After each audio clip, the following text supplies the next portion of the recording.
Okay, brothers, whenever you're ready. All right, Dharma siblings, if you could make yourself comfortable, move your butt around until your sits bones are uh, sort of balanced at the amount of pressure that you're applying, like scales, your body scales.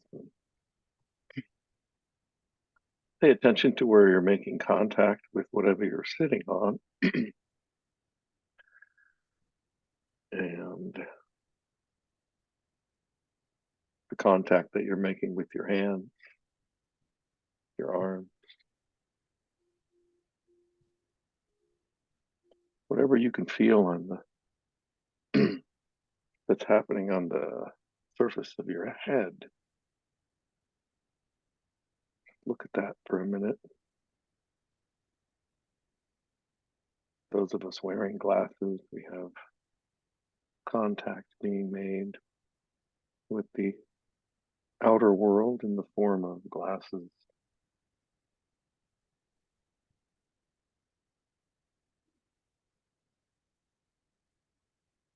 Just bring your attention down to your feet.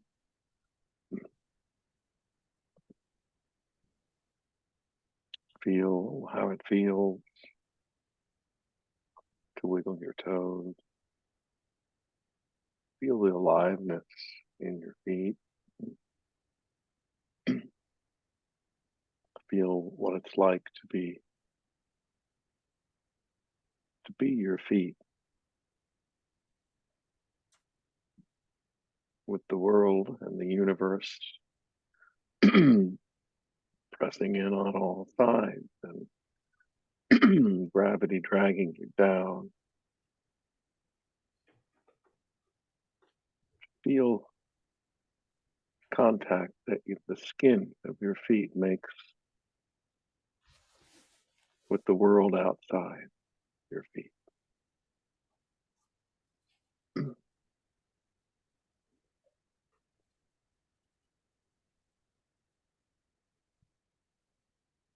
Now, inhabit your feet. Imagine that you're inside, taking up all the internal space of your feet.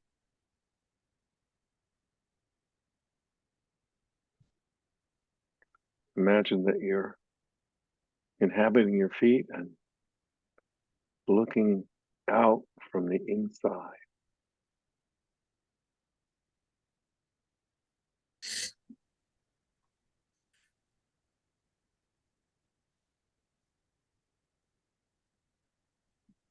Now bring your attention to your head.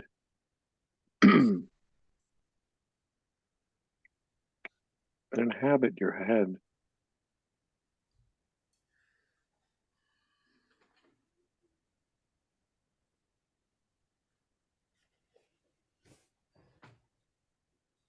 And move your attention towards the center of your head and inhabit your brain.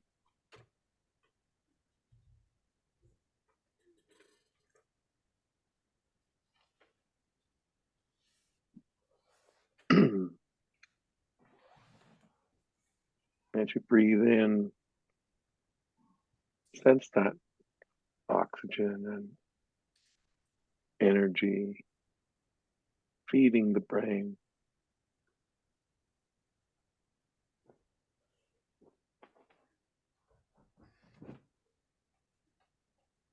As you breathe out, invite the brain to relax,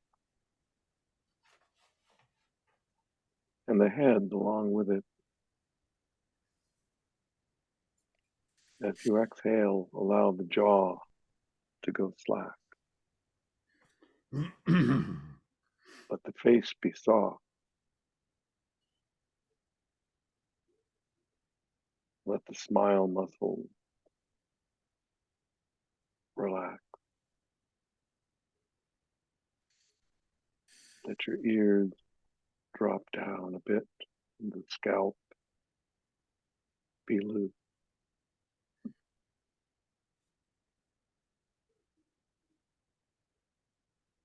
Now bring your attention down to your heart, the beating heart. And inhabit your heart.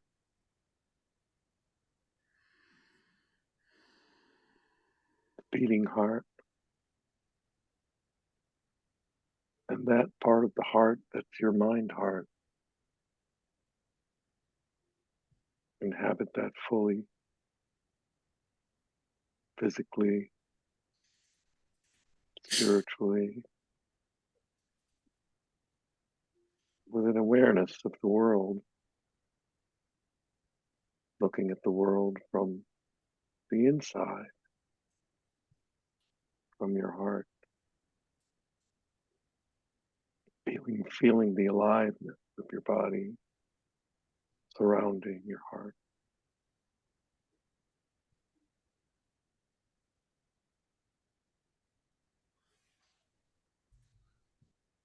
And notice your breathing around your heart, and sit for a moment noticing inhale and exhale.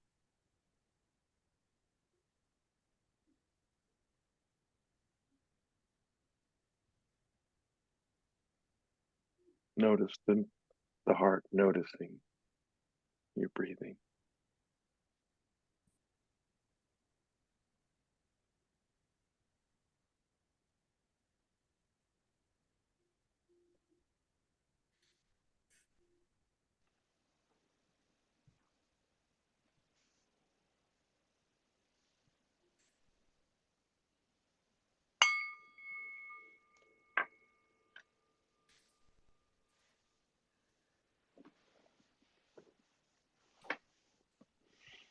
Who's on tonight? Me. I promised y'all a pithy bio, and I'm ready. I figure the third Karmapa Rangjung Dorje lived for 55 years, and he was born in 1284. I'm picking things out from the bio link that I think I wanted to note. He received lay vows at the age of 5 and tantric initiations from Orgen Pa Rinchen Pao. Tradition says he identified him as the reincarnation of his teacher, the second Karmapa. And he gave him, and according to tradition, he gave him the name Rankun Dorje, which was his guru's esoteric name. In other words, the second Karmapa had that name too. This led to a lot of confusion, by the way, about a lot of texts. Who wrote them? It could be it's got the name. They had a name that was the same. One of their names anyway was the same. But scholars have suggested that it was in fact Rangjung Dorje, the third Karmapa, himself, who made the assertion that he was the reincarnation of the second one, and that he identified the second one as the reincarnation of the first one, and gave him those titles, first and second Karmapas. Okay, he did a lot of normal Lama sort of stuff. I'll skip over that to something I think is worth noting. In 1331, so he was in his late 40s. He received an invitation from the Yuan Emperor Tok Timur to visit the imperial capital of Dadu, which is modern-day Beijing. By the time he arrived there, that man had died. The emperor had died, and the successor died while the Karmapa was in the capital. And he mediated a dispute over the succession, and he was present when Togan Timur was enthroned in Shangdu. He gave him religious instructions. He secured a couple of titles for one of his students, and he secured a tax exemption for Serpu. This was a remarkable set of achievements and evidence of the growing influence of the Karma Kagyu tradition in Chinese, Mongolian, Tibetan affairs.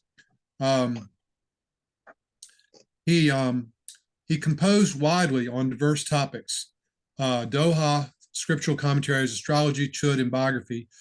Several of his works on Mahamudra, including one is the one we are using tonight, have remained classics.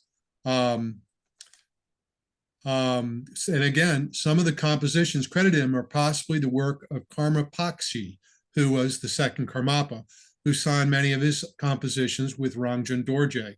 This is important because it'll keep popping up, if we're as we're studying Buddhism, this little kind of thing, with the Karmapas.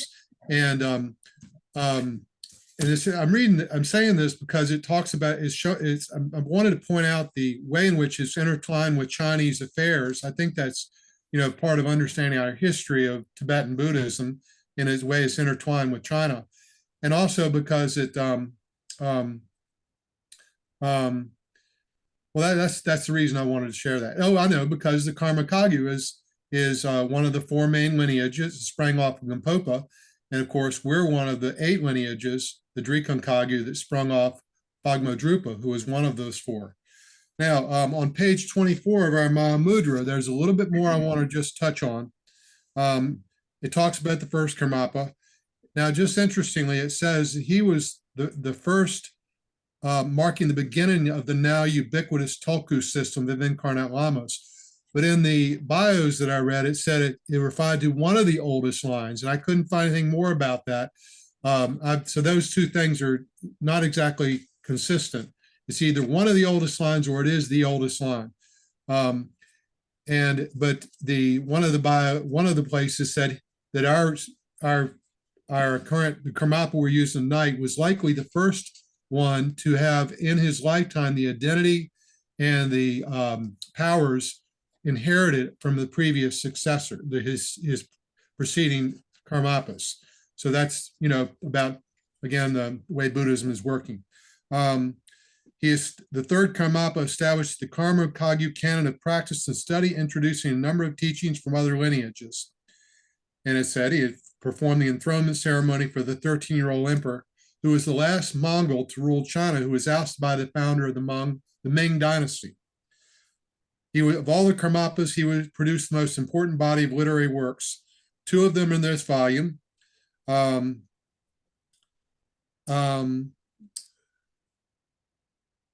this translation here has been made in accord with the commentary of the 8th Situ that closes the present volume. So we're following that tradition in terms of the translation. The other text is less well-known, Instructions for the Mahamudra and 8 Union. This practice manual for meditating on Mahamudra guides a practitioner through the stages of shamatha and vipassana, and other people did such things too. So there's the biomaterial, and let's dive into the text now. Who would like to read a couple stanzas for us? Get us started. How about you, Bernie? Okay, I'll read. Are you reading Tell me from the when to book? stop. Tell me when to stop. Because it's a Bernie, short time to read the whole thing. Hey, Bernie, are you reading from the book? I want you to read I'm from the reading book. from the book. Good, good. Okay, go ahead. Gurus, deities of the Yidam mandalas, conquerors and their children in the 3 times and the 10 directions. Regard me with love and give me your blessing, so that my prayer will be perfectly fulfilled.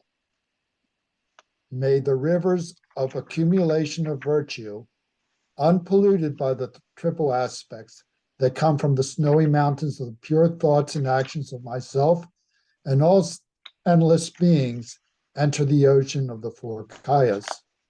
Thank you. One thing I wanted to say is I looked at the text that Bernie nicely sent us a copy of their link to. There was okay, Michael, we're on page 6th chapter, page 169. I hope that helps you. I looked at the translation that Bernie sent us a link to, and that, the link has been posted. And I went through the whole thing, and occasionally I found things I'm going to pull from it to elucidate the text we have. For example, just to start off, in the second stanza, unpolluted by the triple aspects. In the other translation, it says the 3 conceptual spheres. I thought that was worth noting. Anyway, any comments on these first two stanzas? Okay, well, I could say the first stanza is, give me your blessing so this prayer may be perfectly fulfilled. That gives the intention of the practice. He's saying this is an aspiration prayer. He wants to fulfill everything that in his own life, everything that happens, everything he talks about in this prayer. So, and then the second, everybody knows what the three spheres are. The emptiness of the actor, the action, and the recipient. So I assume everybody knows that, but I'll just say that because just in case. No, I've never heard that before. It's the same thing as it says in the Jewel Ornament to Liberation, then the perfection of giving. Then the perfection of giving, there's no giver, there's no receiver, and there's no gift.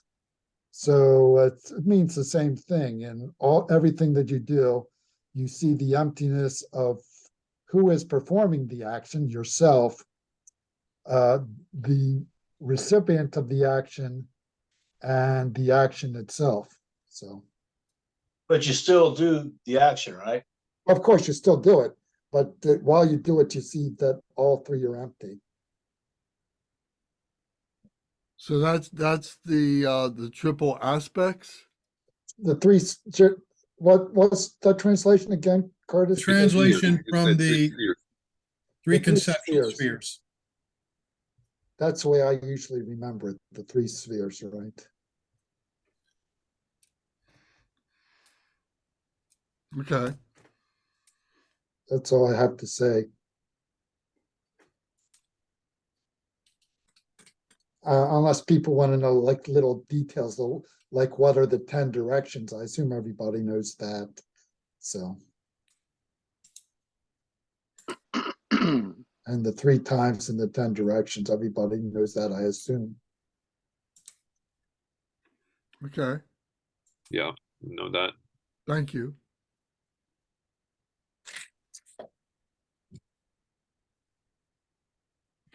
Could you repeat that, Bernie? Okay, what I just said about the triple aspect. The triple aspect means that when you perform any kind of action, you realize that the person performing the action, the recipient of the action, and the action itself, all three are empty. Why is it called conceptual spheres? It's jargon, triple aspects and conceptual spheres. I can't get a handle on either one of those, that terminology. It's because they only the existence of the of all three only exist in the mind. They have no reality outside of your mind. That's good. Thank you. Quickly elucidate the 4 kayas. I'm used to the 3 kayas. I think we ought to review that. The 3 kayas, which you all know, in the Svabhavika kaya, which is the union of the 3. Lance probably could say more about that if he wanted to. So, but generally, we have the 3 kayas, but the 4th kaya is the union of the 3 kayas.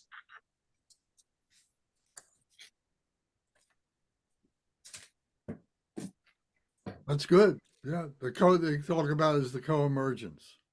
Right. So, I mean, if you have anything more to say about that, Lance, go ahead. Not really. Really, okay. Could you post in the chat how you spell that, just for good measure? I would have to look it up to tell you. It always throws me because it's got one too many syllables in there, but I can look it up. I will try to. Svabhavika kaya. Svabhava. Svabhava, Svabhavika kaya. Kaya. Svabhavika. Just wrote it out. It looks good, Lance. Okay. Very good. Any more comments on these first 2 verses, or should we move on? Oh, yes. And by the way, thank you, Bernie, for pointing out the word aspiration. The title of in the Lotsawa house, thing we were looking at, has that you sent us is, of course, the aspiration, has aspiration in it. Right. You mean You the know, it's title? aspiration of the Mahamudra of definitive meaning. So that is an aspiration prayer is more clearly shown in that title. Well, that's very good to point that out.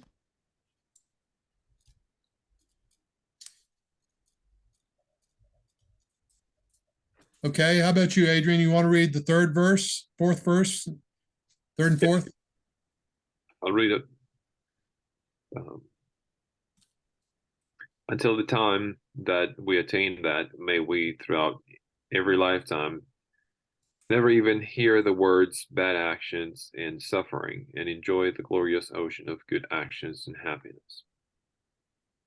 May I obtain the supreme freedoms and opportunities, have faith, diligence, and wisdom, rely on excellent spiritual friend, obtain the quintessence of the teachings, practice them correctly without any obstacle, and thus practice the sublime Dharma throughout all my lifetimes. One thing I'd like to point out, in the other translation, it says, rely upon excellent spiritual friends, plural. Oh, really? Yeah, I think that's an interesting distinction, or it's Well, worth that's noting. interesting, isn't it? Let's see what the original Tibetan looks like. Okay. Since the other prayer has the Tibetan, we can look at the Tibetan and see if it's singular or plural. Doesn't matter. I don't know that it matters. Doesn't really change the meaning, does it? But I'm just curious about this kind of stuff. I'll just go with the friends. Okay. Let me see. One thing while Bernie's looking, I'll point out, our text, in our book, does not have the Tibetan. When I was looking at I'll call it the aspiration text, the Lode Sawa House text, occasionally it follows line by line in each stanza of the translation. But sometimes in our book, for example, the third and the fourth line might be reversed. It reads fine, but it does point out that the author in our book, translator in our book, was not keeping it exactly line to line in the 4 lines of each stanza. Basically did, but a few times they're switched. Do you think Okay. that's for aesthetics or for Yes. prose or Yes, yeah? yes, exactly. It's clear in the Lode Sawa that you're trying to have a translation of the Tibetan above it, but in our book, it's not trying to make that claim. It's not presenting it like that. And so it's sometimes for grammar's sake or for reader's style, it doesn't change the meaning. It just might flip a line. The second might be where the third is. The third might be where the second. Very minor, but I noticed it. Okay, well, looking at the Tibetan, there's no plural marker in the text, so it would seem to be singular. Any So- comments on these third and fourth verses, anybody? I think it's interesting that he says never even hear the words bad actions and suffering. And Amitabha's Pure Land is described like that up in what's it called, Dewa Chen. You never hear about any kind of bad actions or suffering. I think that might also have to do with pure view. Like as we practice pure view, we don't see bad actions and suffering. We just see Buddhas and the path of enlightenment. That's what I was going to say too, Pete, that probably we're always going to see something like that. But if you practice pure view, then everything is empty, Is non-dual, non-dual. Same taste. one taste. Yeah, well, the other thing I would say is these lines refer to the third verse refers to the accumulation of merit. So we don't hear the words bad actions and suffering because of our good karma, which is the result of our accumulation of merit throughout all our lives. I think I would point out that this is a poetic text, an aspirational text, and as such, it should not perhaps be read literally. It doesn't say, you know, you're going to be in Dewa Chen. It says you're going to be in these lifetimes. That means samsara, which means they're going to be suffering around. But it's trying to say things are going to be so good for you in samsara that you won't even hear the words. Yeah, it's That's very hyperbole. poetic. It's hyperbole, right? Yes.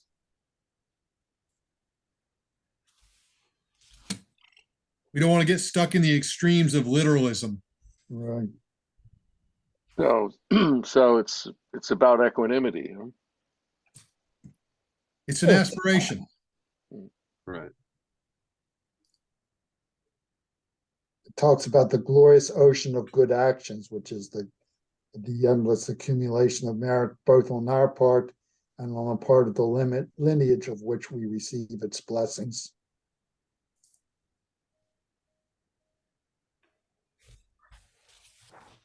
You want to move on, Curtis?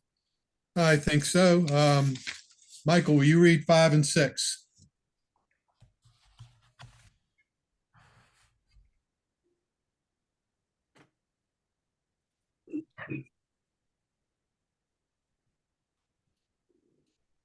Hearing the scriptures and logic brings freedom from the clouds of ignorance. Contemplating the instructions defeats the darkness of doubt. The light of meditation illuminates the true nature, just as it is. May the radiance of the three wisdoms increase. The two truths, free from the two extremes of eternalism and nihilism, are the meaning of the basis. The two accumulations, free from the extremes of embellishment and denigration, are the supreme path. The attainment of the two benefits, free from the extremes of existence and peace, is the attainment of the result. May we meet this Dharma that is free of error. A couple of things I'd like to point out to help us. In the 5th one, hearing the scriptures and logic. In the Losawa house, it says study of scripture and reasoning. That really points to a broader intellectual development and ability to reason, but not just logic, but also academic study, because all that develops your reason. Secondly, in the 6th verse, the meaning of the basis. In the Losawa, it says use the word ground. So that's a word we've seen. We've seen both words, but it's a different word choice in the Losawa. And a question for us real quickly. What are the two truths mentioned in verse 6? I presume that's the what I see, the absolute and the relative. Yeah, it's relative absolute, right? What would you say the three wisdoms are? Oh, The three previous verses. What? Excuse me, the three Hearing, previous contemplating, and lines. meditating. Yeah, the three Hearing, wisdom. hearing, contemplating, and meditating are the three ways of gaining wisdom. Yep. That's the first 3 lines in stanza 5. What was that again, Pete? Hearing, contemplation, and meditation all need to be done. So hearing, they said hearing because they used to like verbally teach the teachings. Hearing is also studying and reading and listening to talks, and contemplation is taking those teachings and really contemplating on those teachings. And then meditation, of course, is meditation. Could I ask another question about the logic?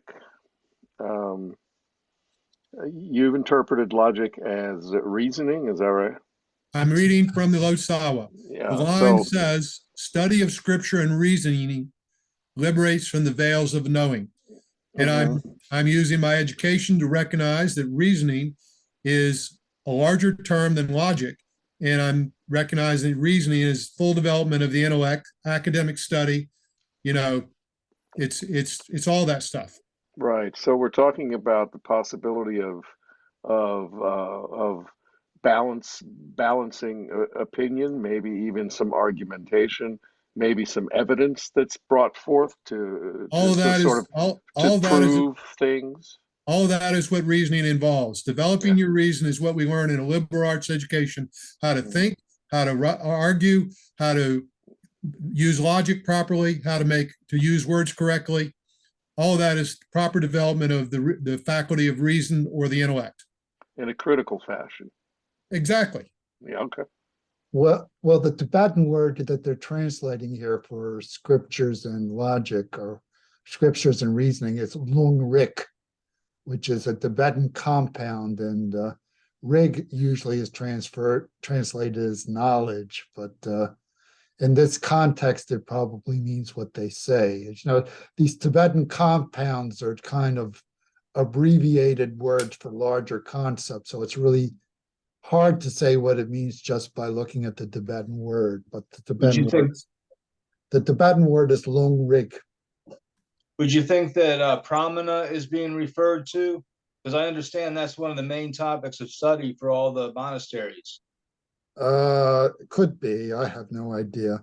Like I say, you'd have to go to a commentary to get that level of detail. So, well, study of scripture is a clear description of the academic side. yes, actually here it says lung, which means oral teaching, but it's the same thing. You like Pete said, it includes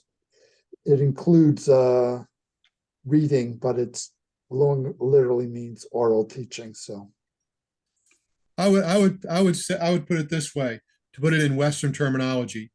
You not only want to study the academic texts, but you need to be able to think about them properly. That's what the reasoning part is, the logic.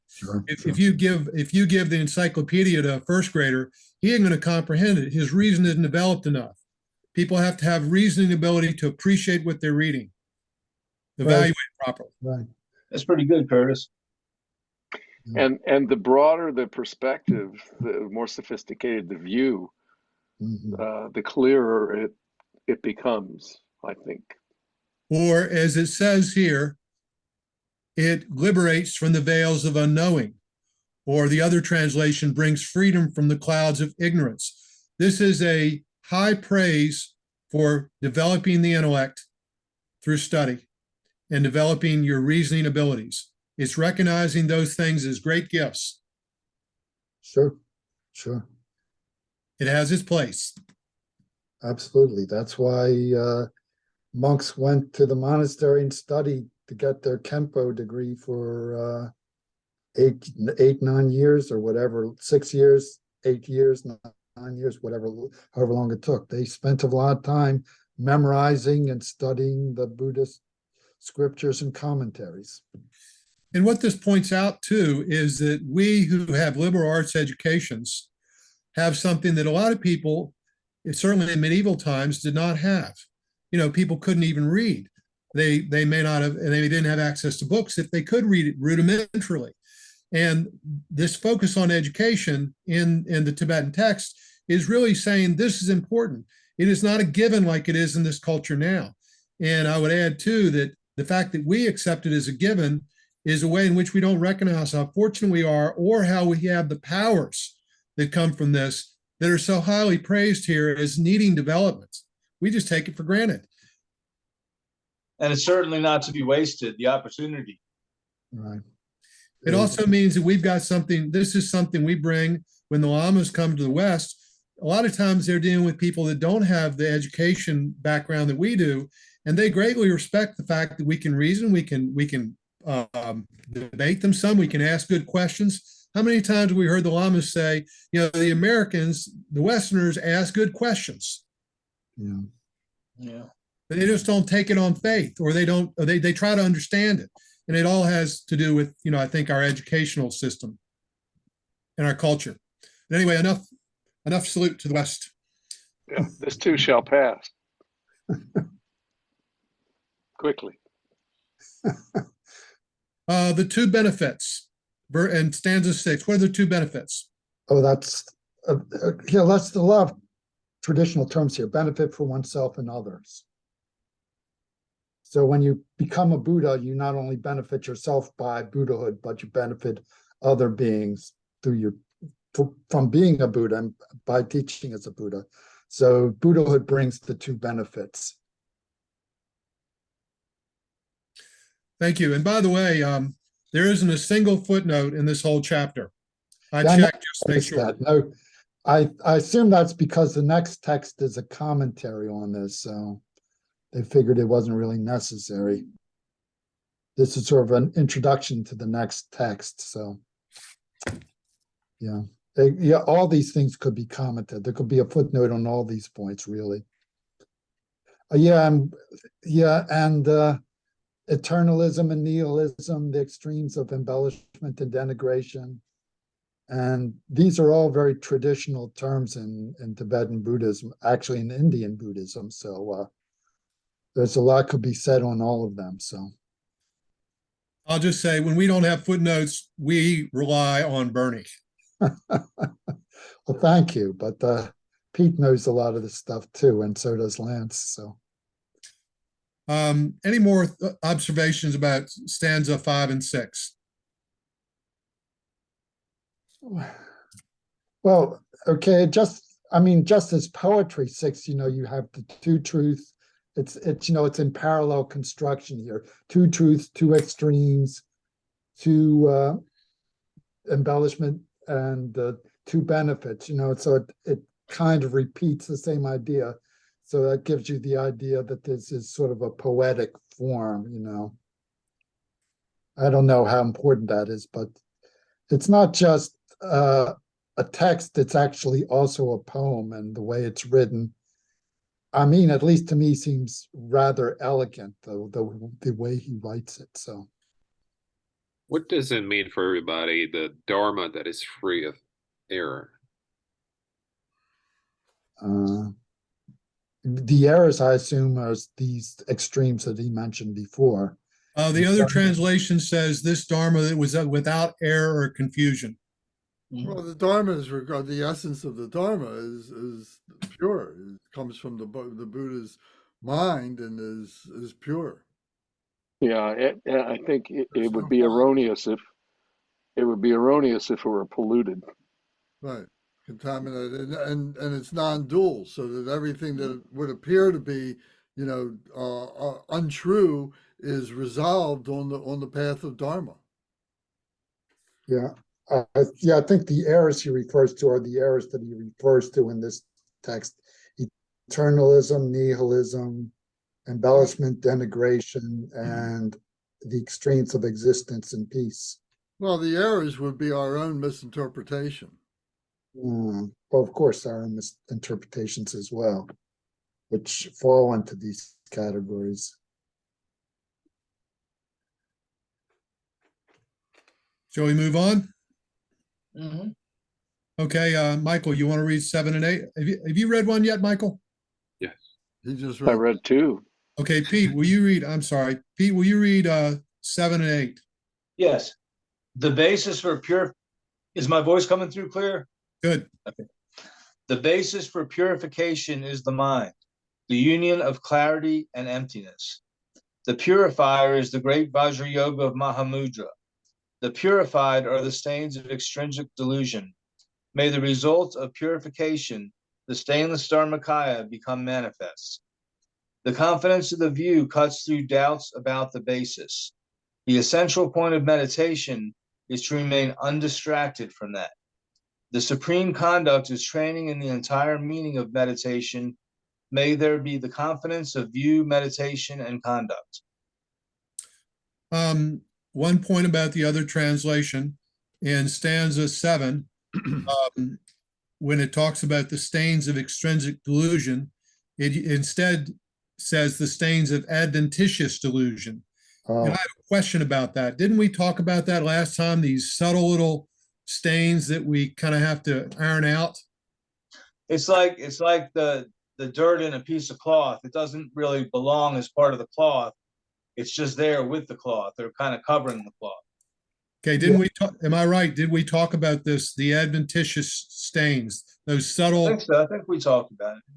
Yeah, This- adventitious doesn't mean subtle. It means just what Pete said, it's not intrinsic in the nature of mind. They just something which is added on top and can be removed. It's a fancy word that just means temporary.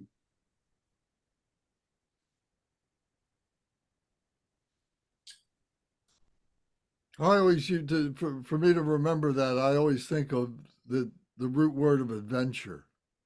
That it's something that, is discovered on its own, as you're plodding along or something. It was unexpected.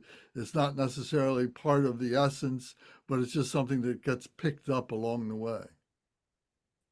So it's a broad term. It's referring to stains, one of the qualities of all the stains, which is they're adventitious. Right. Okay. Only reason I ask is because we just got through going through those final stages in the Mahamudra development where you're ironing out those really subtle things. Remember in the last time we gathered, we talked about that? Those real subtle things. And I was wondering about that. Yeah, well, we haven't gotten that far yet in this text, so we're still plodding on the way up there. We're still in the path of accumulation right here. It's interesting. He said the Dharmakaya becomes manifest, which is that it's already there. It becomes Sure. manifest that we see it, but it's already there even though we don't see it, like the treasure buried beneath the dirt. Well, The other text says, may I realize the immaculate Dharmakaya. Miraculous and stainless is more or less the same thing. Realized may become manifest, I guess, has a different sense, but slightly. Yeah. What does the Tibetan say? Is it possible to understand the Tibet? Okay. It says, Jangdre Dridro Choku no Gyor Chok. Oh, Dreama. Oh, the stain is Dreama. Okay. I don't know Tibetan well enough to tell you which one is better. In the eighth stanza, again, our text says the basis. The other text, the Lotsawa, refers to the ground. Yeah, well, same thing really. Zila. Oh, actually, I wanted to point out something about this. This is very interesting. Listen very carefully. First, this first line of the eighth stanza. The confidence of the view cuts through doubts about the basis. Note the word view and basis or ground. Now listen to the way it translated is the other one is eliminating misconceptions on the ground brings assurance in the view. These words view and ground, view and basis, they're a little flipped here. You got to read real carefully. In one case, they use view one way, and in the other translation, they use view for a different part of the line. Oh, okay. A little tricky there. And here we are, I might add, in stanza 8, back to this whole business of view, meditation, and conduct. That grouping of three that we've heard many, many times.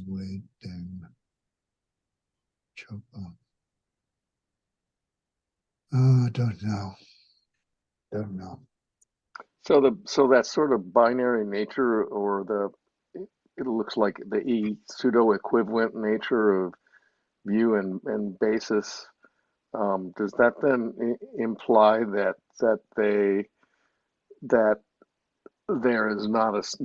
neither one of them is a sort of a direct object, but that they are perhaps two poles of a dynamic force? No. Word choice. I think as we practice, that the view becomes more apparent.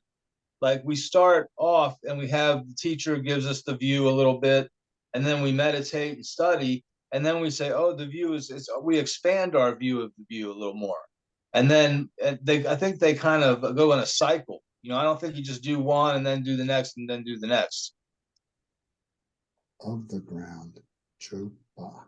I think a key is to acknowledge what the view is.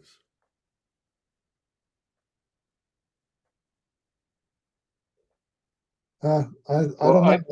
I think I of think it's view as, just, really, I don't think you can say much about it. I think it's just the, translator's, choice of words, really. I don't think it really, I think it's just two different translators having different opinions about how to translate it, so. Yeah, you can read the two translations of that first line Yeah, and really scratch your head a little bit as to what are they, how do they kind of come up with something that sounds, a little, quite a bit different, similar, but not really parallel. well, yeah, okay. But Well, anyway, Yeah. that's what translations are. They do the best they can. well, to me, it seems the view is freedom. And that the meditation, everything that we're doing is to free ourselves from all these encumberments of the mind.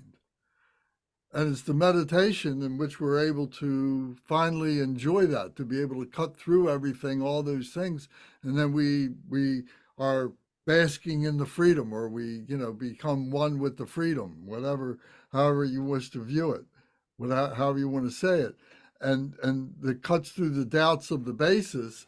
The basis is that that's already free, but we are complicating it. We're the ones that are contaminating it.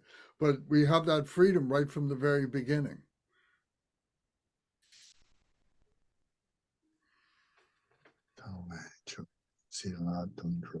The essential point of meditation is to remain undistracted from that. From what? From the view. Undistracted from the view of freedom. The supreme conduct is training in the entire meaning of meditation. The post meditation. We have the meditation and the post meditation, which are indivisible. May there be confidence in the view, meditation, and conduct. So this really is samadhi. This is what samadhi is. Being stable in samadhi. I look at, I mean, I know there's a lot to say about view, but when I try to understand it, I think in terms of clarity and of a state of luminosity, like the perception that's illuminated, not obscured.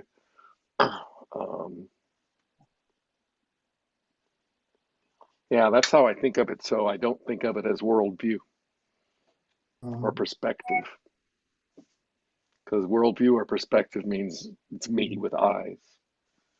The view is actually seeing all phenomena as emptiness, and having confidence in that means that through your practice of meditation, you have some sort of taste or foretaste of emptiness.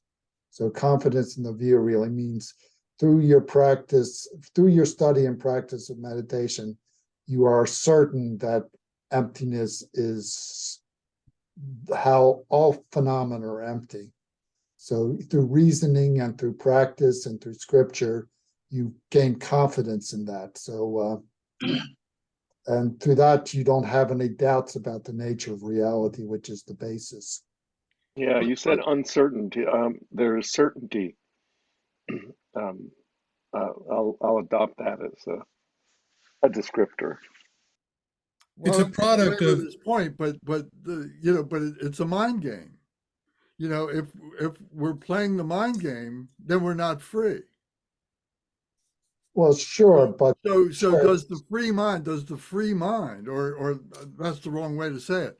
Does the freedom imply that you recognize and that you're involved or whatever with the phenomena?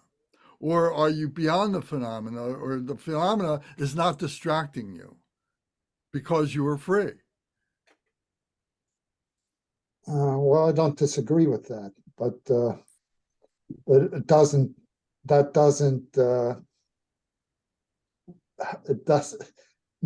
Seeing the view through your practice does not contradict also understanding it through your faith in the scriptures and your understanding of the reasoning in the commentaries. There's no contradiction between any of those. They should Listen, enhance it. Yeah.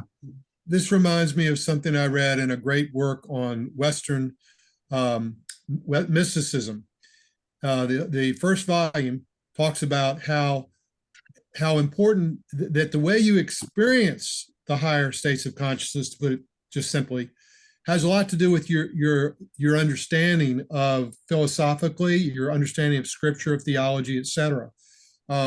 So that our ability to make sense of those experiences in a clear way is very important. It involves the, if you will, the intellect side of the view. Of course, ultimately we have to transcend the intellect.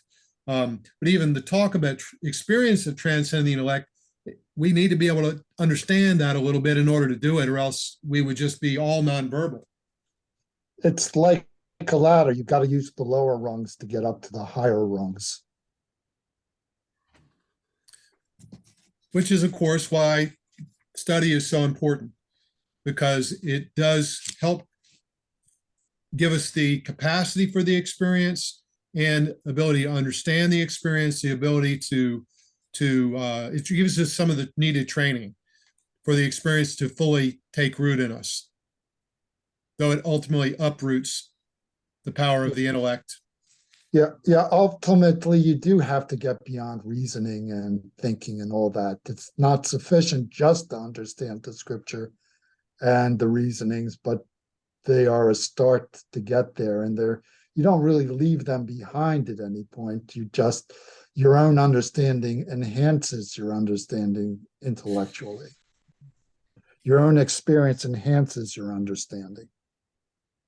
Well, I think so. I think of the experience or the practice of Vipassana as a logical process. You allow yourself to sort of use a process of elimination or a process of recognizing non-existence.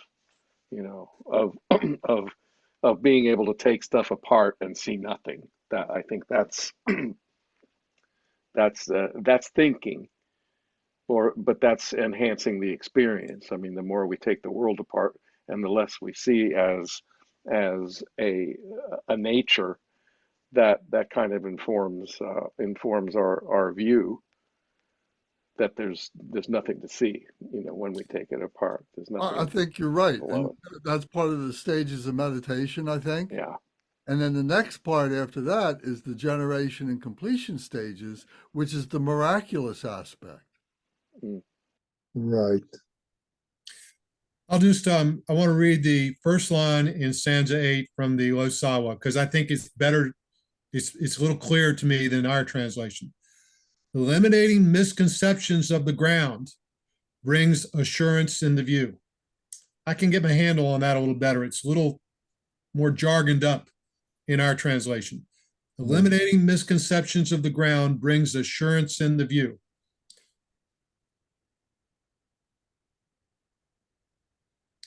And it really goes back to stanza 5. Hearing the scriptures and logic, developing your reasoning, brings freedom from the clouds of ignorance. Getting getting a good, clear view philosophically is I think what it's pointing to here. If you've eliminated misconceptions about the ground, you're going to have a view that's clear and solid. You're going to have confidence in it. Well, I think you and Lance are both correct. It's both eliminating doubts intellectually through study, but also through your practice of meditation, you eliminate doubts as well. Oh, you've got to accumulate merit. You've got to develop meditation. You've got to do, everything leads to purity of view. Right. I think the three of them enhance each other.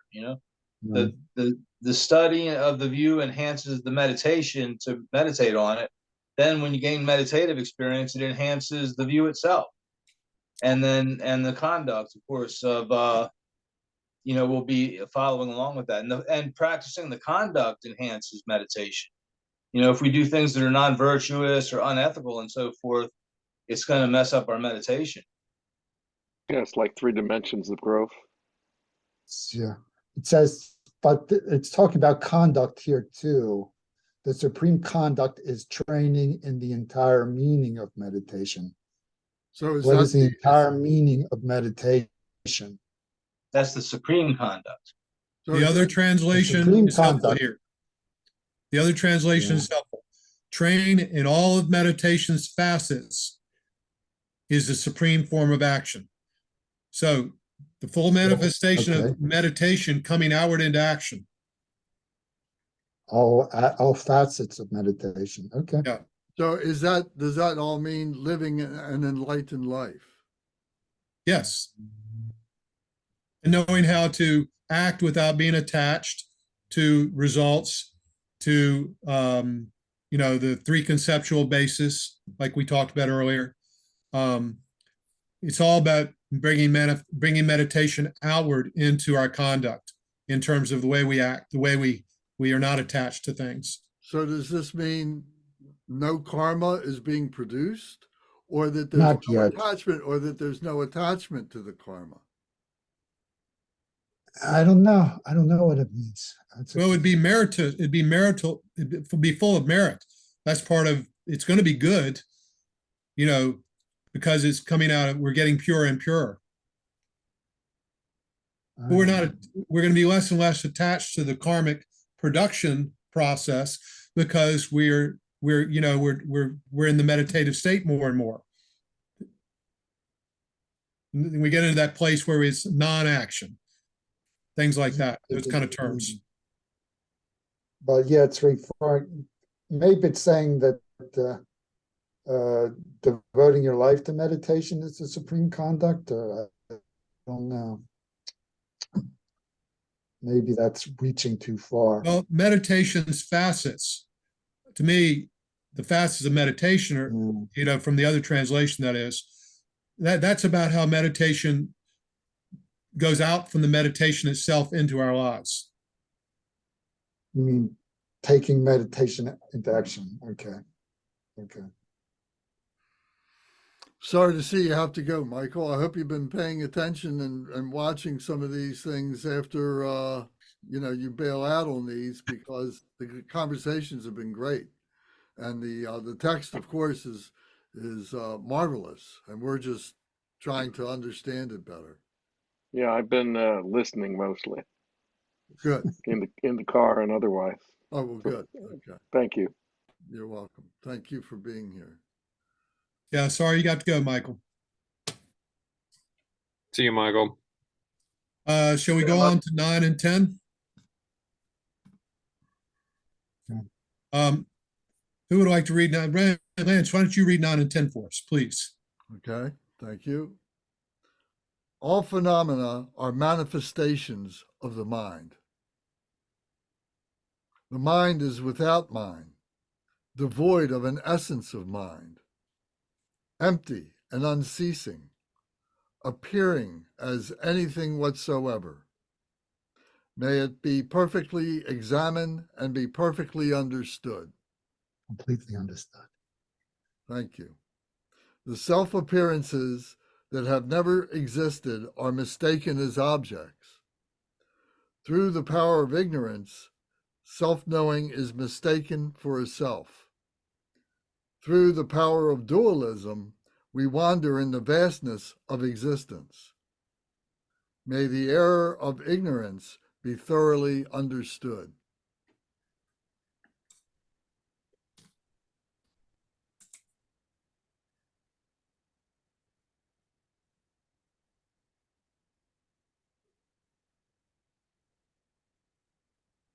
Well, In that ended stanza the 9. conversation.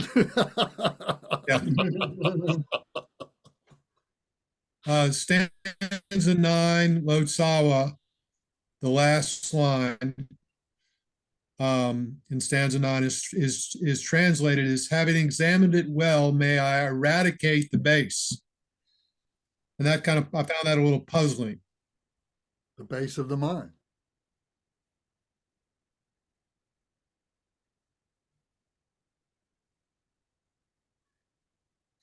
But this base is similar to the word basis.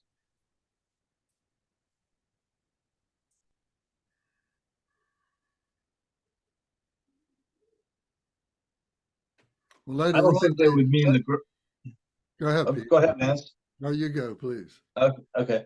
I'm not sure that that would mean the ground Mahamudra, because I'm not sure that that's something they would consider ever to be kind of disbanded, so to speak. I think the base might be the base of the dualistic mind. I'm just kind of speculating here. I don't know. It's a funny translation. Yeah. It's a funny translation. I might add, though, basis is the word in our book that they use instead of ground. In the other book, they don't use the word basis. So base is not really close in the other book because they use the word ground. So again, it begs the question of what is the base exactly? I don't think it's the ground or the basis, but what is it? Well, I mean, Well, what is it? having already read this, they make a reference later on in this particular prayer to the Alaya, and the Alaya is often expressed as being the all base consciousness, and so that's something that needs to be cut through. That's something that needs to be released. So from that point of view, maybe that's what they're referring to. Not having read the Lotsawa part, and getting familiar with their language, I can't, I couldn't say for sure, but just the word base from that, I'll jump through the air to say that. Well, the word that they are translating as base here seems to be Z, which is the same word that they used to translate as ground before. So he's just using a different word for it. So it says, Lekpar Takne Zit Sa. God, my Tibetan is terrible, but usually means the root of the ground, I guess, or something like that. The root of the ground. I don't know. Well, it sounds probably right. If the Tibetan word is Z, Z is base or ground, and Sa is sort of like root. so Zit Sa, root of the sounds ground. like you're right. So What I would just to kind of put a little bow on this, because I think we're onto it here. In the 13th stanza, where they talk about the hidden secret of the Alaya in our text. right. That's what they talk about in the Lotsawa. They say the hidden point of the all ground Dharmata. So basis, ground. It's all the same. Yeah, we really, but it again comes back to what do you mean to eradicate the base? Well, the base it's like, basically what you're doing is you're eradicating your misconceptions about the base. We take the base as being the world, and we take no, that's not right. We take the base. The base is really the Alaya consciousness, isn't it? Well, And aren't these above just that, the seventh intellectualizations, conceptualizations, and so on? And Yeah, ultimately, we I have to don't cut know. through all of that. Right. Yeah, I think it means cutting through the false views about the base, not really cutting through the base as it is itself. We're cutting through, because if it was the base, how could you possibly cut through it if it was I truly think the that base? our view of Mahamudra is anytime we think or talk about Mahamudra, it's a dualistic notion of self and other, Right. It can only And be I because we're think, human beings. Right. yeah, I think that to cut through the base means that all that dualism I think it's the dualism that gets cut out of the Right. base. Right. Well, it gets resolved. Yeah. It's not eliminated. It's not cut out. It's not annihilated. It's transcended. Well, the dualism itself, by dualism, I mean the sense of self and other that gets cut out. That doesn't contradict what you said. It's just a different way of looking at it. Yeah. I understand the separation of self and other. Yeah. Well, in stanza 8, forget my bringing the word base in from the other translation. With stanza 8, the last sentence, stanza 9, we've got all the three lines in stanza 9, and then the fourth one, may it be perfectly examined and be completely understood. that's a little less confusing because it is clearly talking about the nature of the mind, since that's what the three first lines are. And so, you know, so if it's perfectly examined and completely understood, interesting that the other translation just says, having examined it well, may I eradicate the base. But it seems to be, you know, again, since it refers to the three lines talking about the nature of mind, it seems to be deconstructing, taking it, getting to the emptiness beyond this concept of mind, this thing we want to make into something. Well, frankly, I think we're missing the point of these two stanzas. And Okay. Yeah, well, it's There's the nothing to first- discuss. You know? yeah, well, the first is talking about mind and the second is talking about phenomena. And so, Yeah, it's never existed. I mean, we're talking about stuff that doesn't really exist. yeah, we're talking about We're playing mind games. the self. Yeah. Well, there's no self and there's no phenomena. Phenomena are merely mind, and self. You know, from the point of view of being a student, from being a bodhisattva, this is something that we need to do. And From the viewpoint of being a Buddha, it's unnecessary, and it keeps us, and it just pulls us back. And you know, if we're discussing it as a Buddha, you know, there's, you know, why? Unless it becomes the point that the Buddha is the teacher who is teaching the students, and from that point of view, we're engaging in the conversation from a Buddha point of view for the benefit of our students who are ourselves. So yeah, verse 9 is saying that everything is just non-dual, empty mind. And the 10th verse says, the way that we have mistaken it, we take it as an object and a self through the power of dualism. So 9 is how things actually are, and 10 is how we mistakenly perceive it. One of the things that has been important to me in realization is the view. From what point of view are we looking at something? Are we analyzing something, or are we effortlessly not looking at something? I mean, transcending view.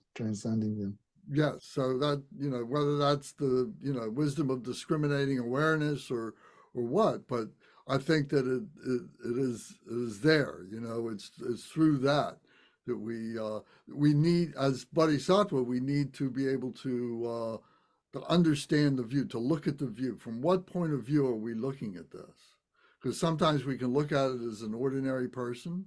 Sometimes we can look at it as a slightly enlightened person, and sometimes we can look at it from the point of view of what we think of what our Buddha experience is. We all have Buddha nature within ourselves, so we're fully capable of seeing things as a Buddha, as recognizing things as a Buddha. And to allow ourselves to be able to have that freedom to be able to do that is the whole point of this. And that's a meditation unto itself. Well, actually, if you go into the next verse, it says pretty much exactly what you had just said here. You know, even the conquerors have not seen it, right? It can't be expressed as a view. This is the. Will you read 11 and 12, Bernie? Okay, let's go on. It has no existence. Even the conquerors have not seen it. It is not non-existent. It is the basis of all samsara and nirvana. This is no contradiction. It is the path of the middle way of union. May the true nature of the mind, free from extremes, be realized. It cannot be indicated by saying it is this. It cannot be refuted by saying it is not this. The true nature that transcends the intellect is non-composite.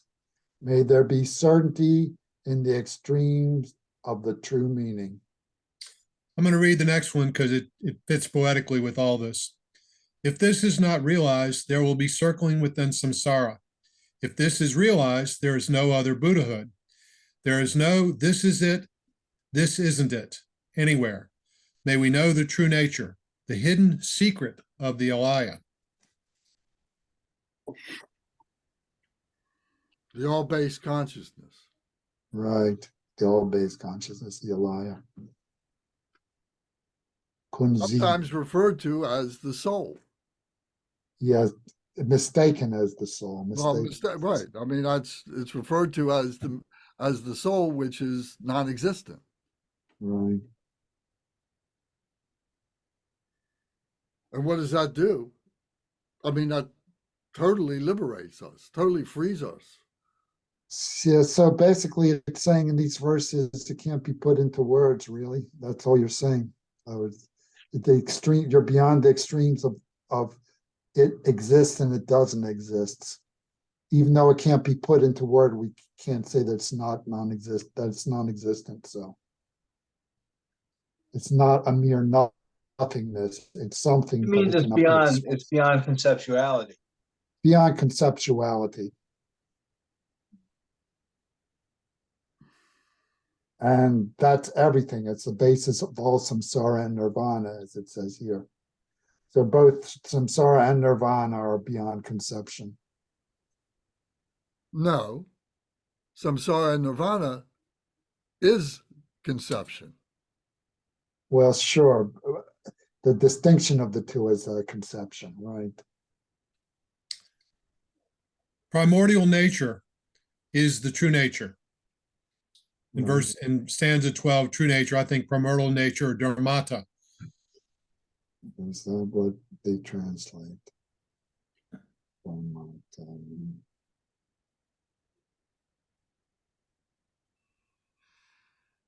Okay. Lotsawa used the word dhamata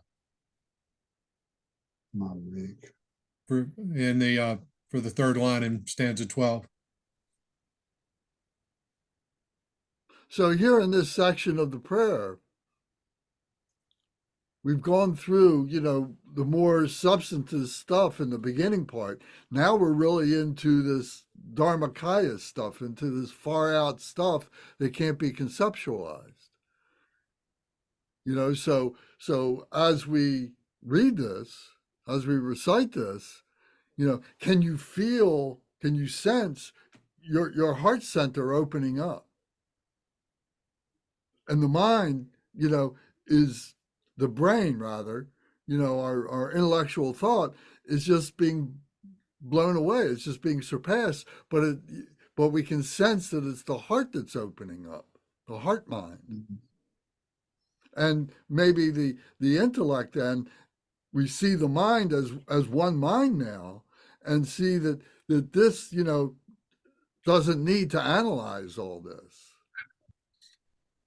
Well, I don't know. We all need some kind of intellectual understanding before we can get to the non-intellectual. Well, when do we make the choice to let it go?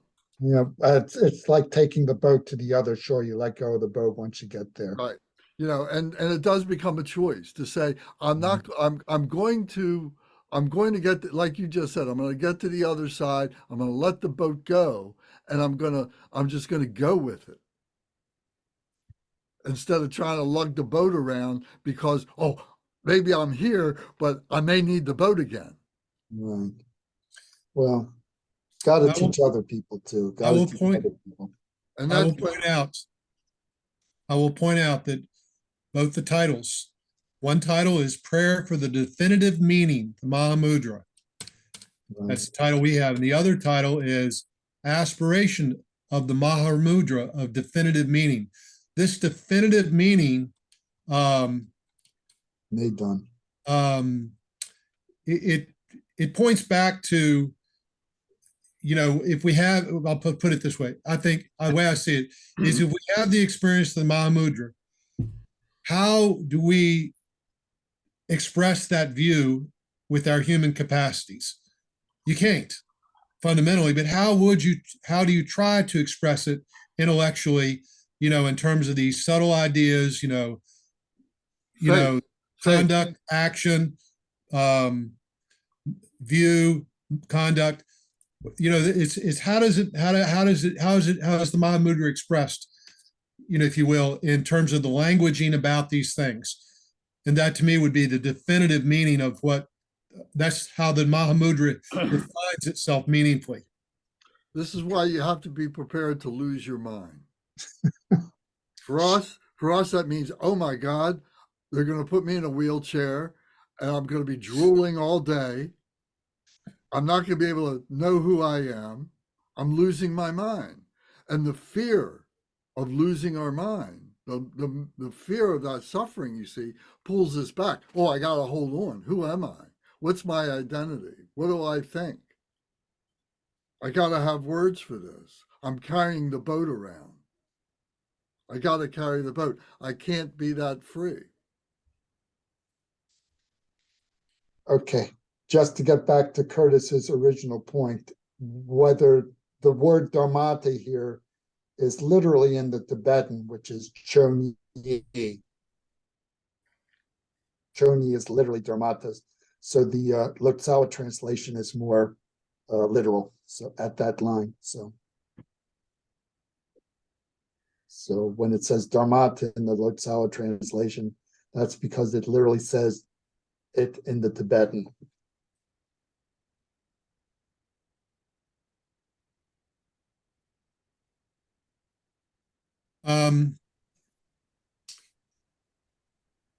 Continues on in this vein.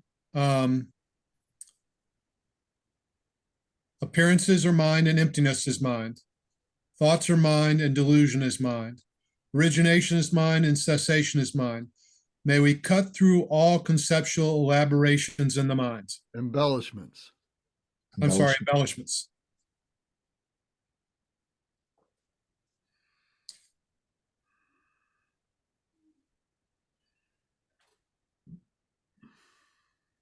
So it's, yeah. So basically it's, it's saying all things are mind, but it's also saying that samsara and nirvana, emptiness and appearances are one thing. And, So then, can I read the next one? Yes. It says, unadulterated by mentally fabricated forced meditation, unshaken by the winds of ordinary preoccupations, knowing how to naturally rest in unaltered naturalness, may we master and maintain the practice of the meaning of the mind. May we master and maintain the practice of the meaning of the mind. And the Lotsawa has a beautiful way of saying it. Says, that last line, skillfully sustain the practice of mind's ultimate point.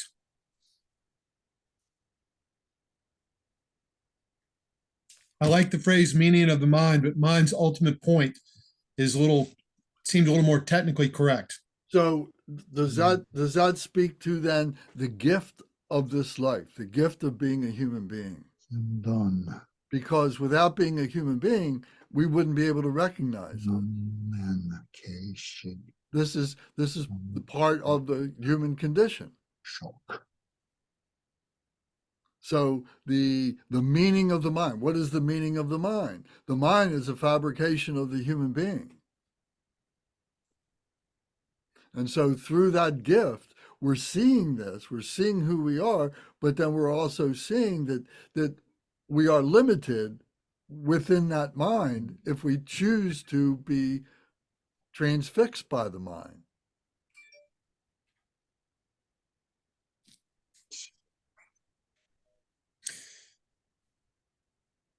Well, we've got two things. The mind is and it isn't, all that stuff that you can't really, there's emptiness. There's no such a substance as the mind. You've got that line of reasoning going on regularly. And then we also have, the mind is the foundation, appearances and emptiness, thoughts and delusion. So the word has kind of a dual way it's used. One is, there isn't such a thing. And the other is it's the basis of everything.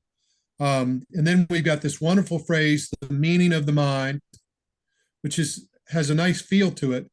But the other translation is the practice of the mind's ultimate point, which is emptiness. Yeah, there's a phrase they use sometimes where they talk about the limits of reality and the limits of the mind and so forth, or the limits of samsara and the limits of the mind. And there's an ultimateness. There's like an ultimateness that you get to, but when you get there, it's not a thing. You know, it's open awareness. It's emptiness. But there's like an awareness there. It's not just a nothing. You know, just a blank. It is not non-existent. It is the basis for all samsara and nirvana, from verse 11. That's right. Yeah. Well, if you jump up to verse number 19, Mhm. who wants to read that? Good Adrian? one.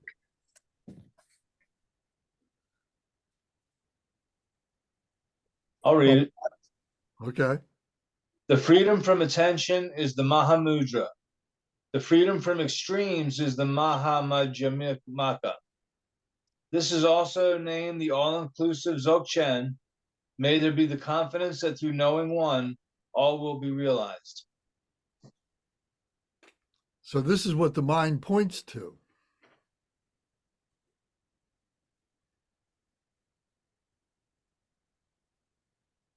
It's such a beautiful verse. I'm going to read you the Lord Sawa. This absence of mental engagement is Mahamudra. The freedom from extremes is the great middle way. Since all is here included, it is also great perfection. May I acquire the confidence of knowing one and realizing all. That's a good verse for getting on the internet where they argue about whether Mahamudra is better than Dzogchen or if Majjhimaka is better than Mahamudra. And you can use this verse and say they're all the same. In the end, they're all the same. You can say that's what Karmapa Rangchung Dorje says. Yeah. I'm going to cite the third Karmapa. Take that, dummies. Yeah. Mm.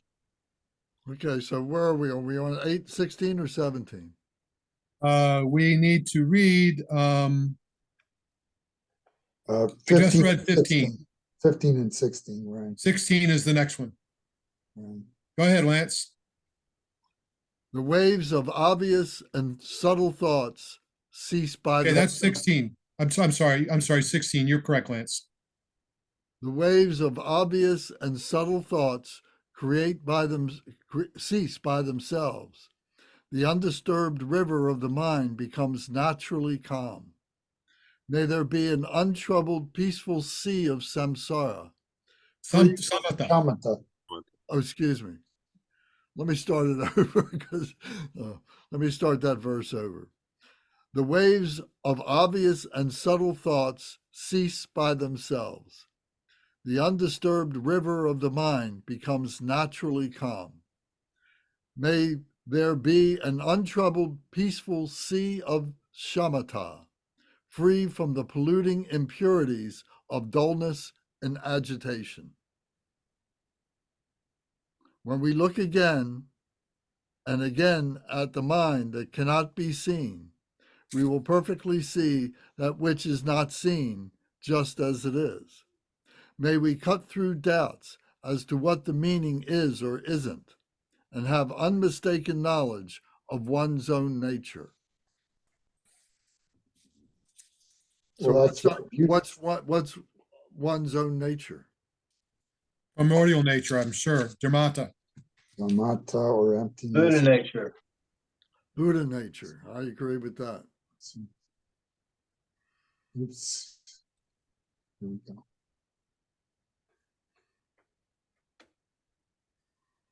But it said, okay, the thing here is looking again and again of the mind that cannot be seen.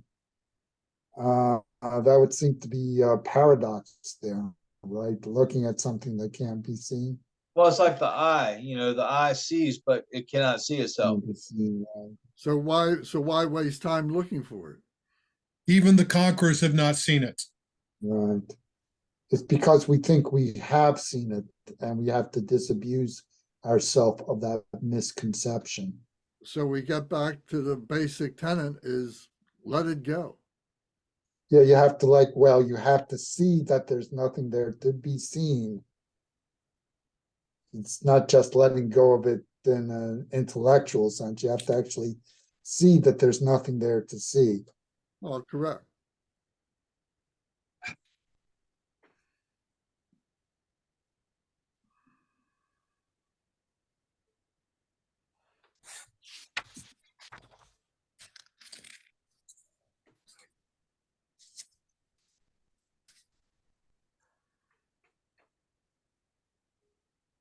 Curtis, why don't you continue on 18?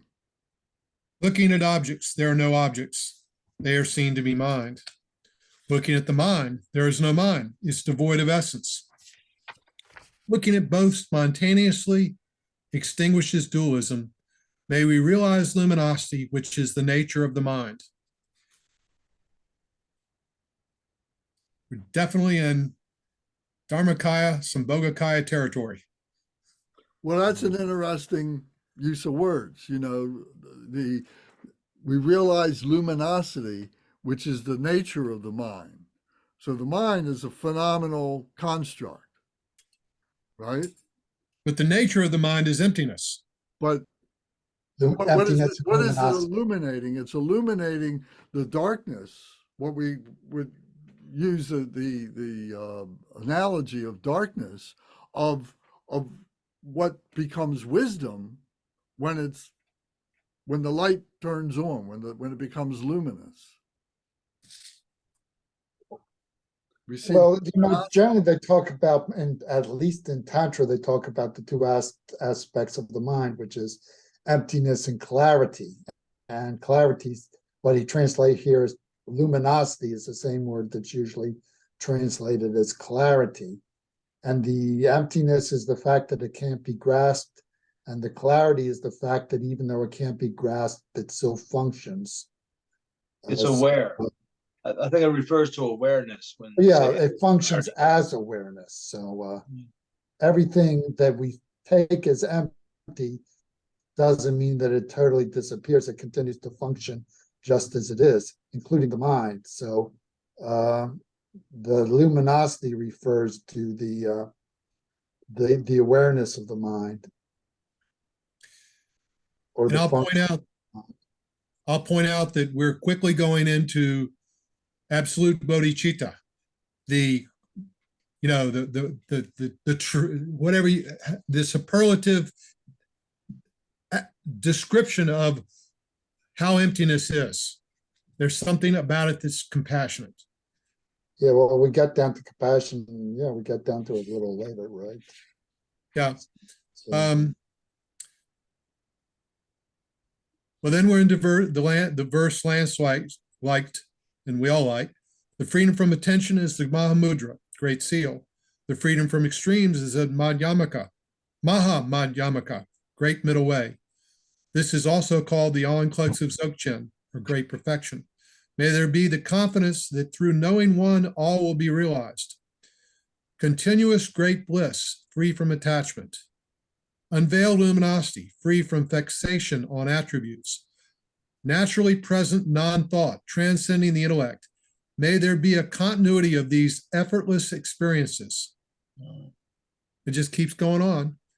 Attachment to good and fixation attachment to good and fixation on experiences is spontaneously liberated. Bad thoughts and illusion are naturally purified in the element. It's natural expanse in the other translation instead of element. The ordinary mind, natural expanse is the word in the other translation instead of element. Now, bad thoughts and illusion are naturally purified in the element or natural expanse.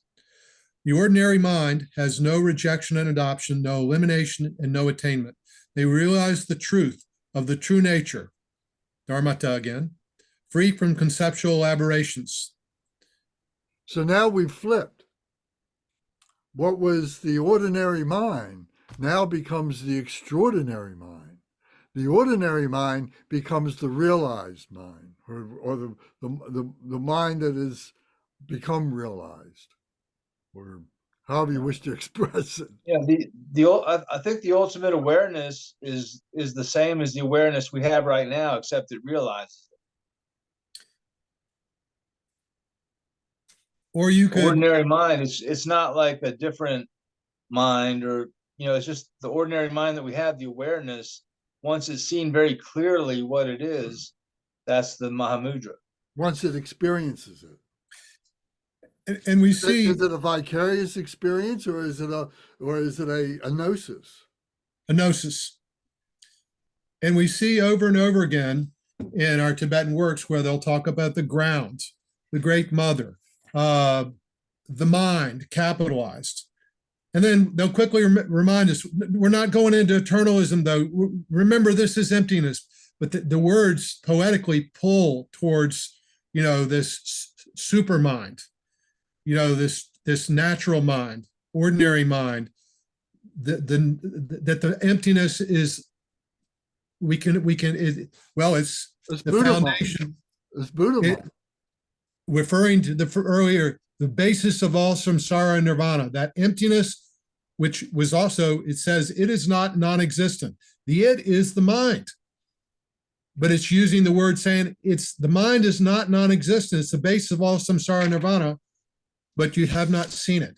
So we talk about emptiness, but this word mind pops in because it's we're grasping some sort of words to describe the emptiness, that it has this mind quality to it, at least certainly in the Sambhogakaya, the light, the luminosity. I want to read this. The next line.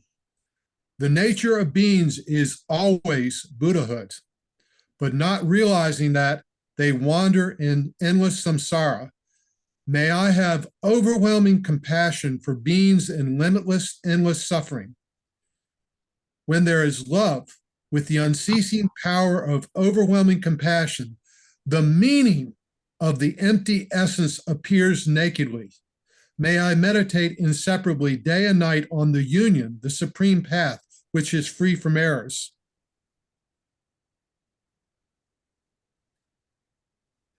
Yeah, let's talk about the union of compassion and wisdom here. So you realize wisdom through compassion.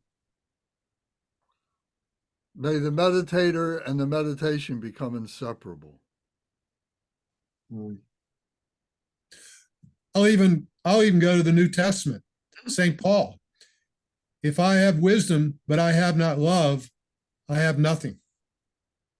This quality of compassion, if you don't have compassion, you're in the extreme of nirvana.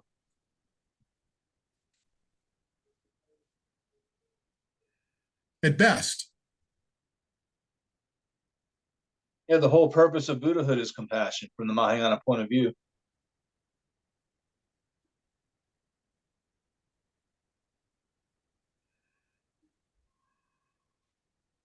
Overwhelming compassion. It's a paradox. We should be grounded so nothing can overwhelm us, but it's saying our compassion should be overwhelming. Well, it's limitless. It's limitless. Yeah, overwhelming means, I guess that, I don't know. Overwhelming means it's overwhelming. poetry. It's poetry. Yeah. Maybe it doesn't mean it literally, but it means it better be so strong that we like the word overwhelming here, just because it sounds good. In the Fivefold Path of Mahamudra, they speak of it as being unbearable compassion. Unbearable. For the unbearable suffering of the mother or for others.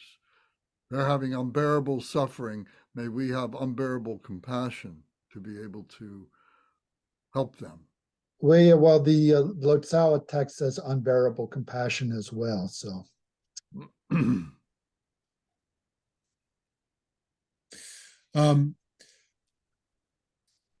so I like verse 22 and 23. 22 and 20. Oh, you're right. Sorry. Verse 22 and 23. We might as well read the other two. We got a moment. Through the power of meditation, there is sight and clairvoyance.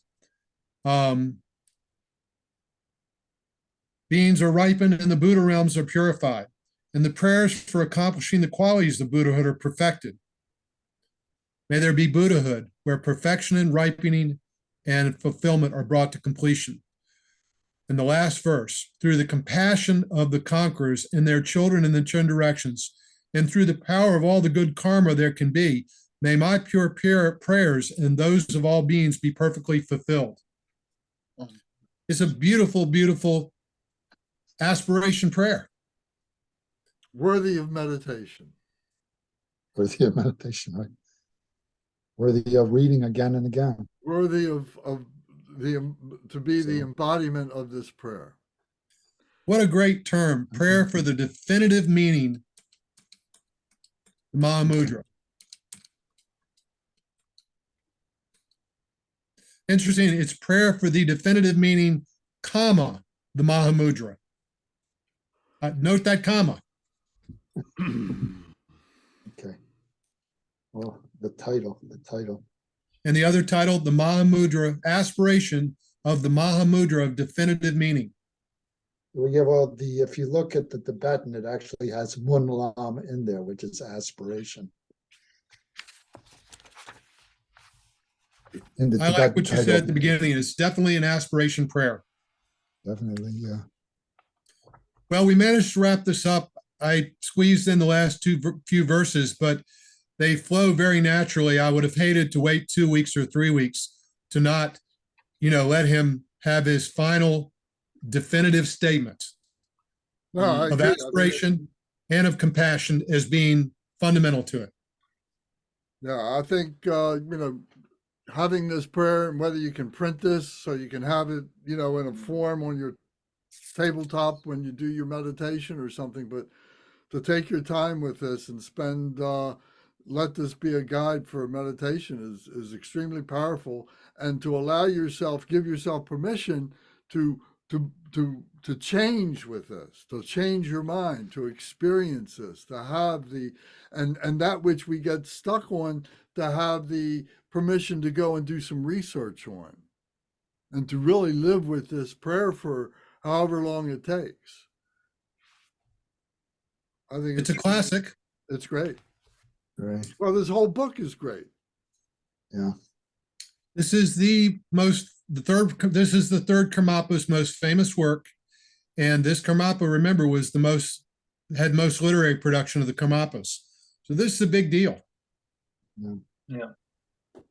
And just reading it, it combines, it's profound, and I can't say it's more profound than the other texts because it's so short, but it's also very literary. It reads very nicely. It's just a very pleasing thing to read.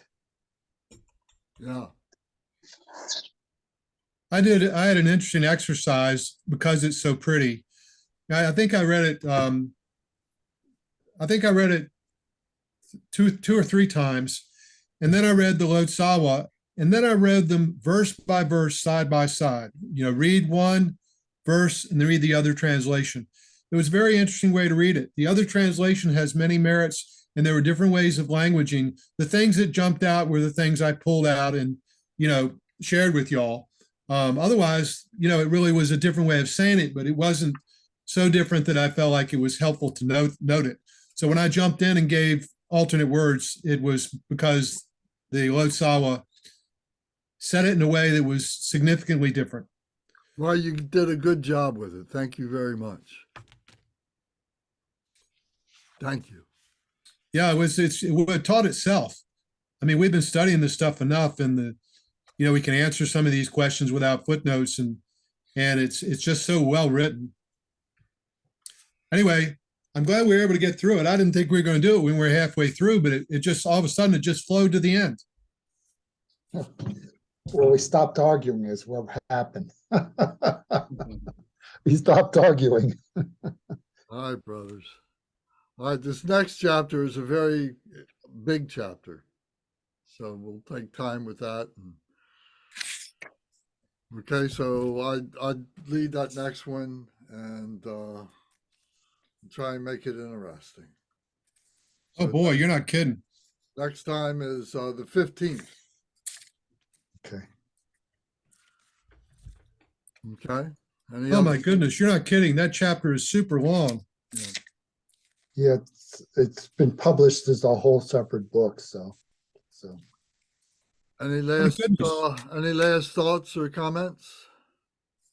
Okay. Oh my goodness, though. I'm just looking at this. We've got over 112 pages in the next chapter, all commentary. Oh my goodness. All right. Okay. We'll knock it out next time. All